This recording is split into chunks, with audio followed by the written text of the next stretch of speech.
Hey friends, welcome back to the channel. Younes Charfaoui is here, and in this small video we will learn about Kotlin REPL, which is a tool that will enable you to run Kotlin code on the fly. Let's get started. Here I'm having a simple project with simple main function that's called print hello from main. We will be using it. Go to the tools and here choose Kotlin, and in Kotlin choose Kotlin REPL, like that. Here you can execute any code you write in Kotlin. Okay, so for example, you can write 1 plus 1 and execute it. You can execute it with Control Enter, like that. This will print that this is 2. You can print this 1 plus 1, and this will print simply 2. Now, this means that the type and the value and resource or something. Okay, you can do something else.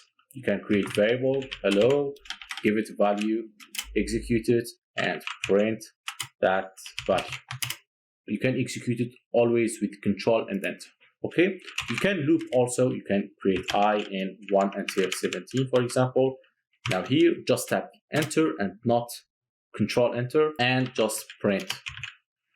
And I think println won't work.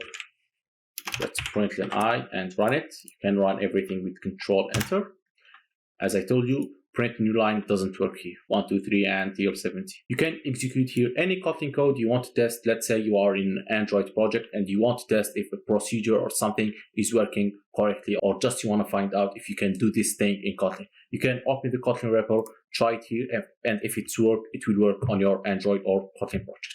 Okay. Finally, I think you can call also the main function. There it is. You can call this main function, pass it an array of empty thing, like that, and it will run everything here.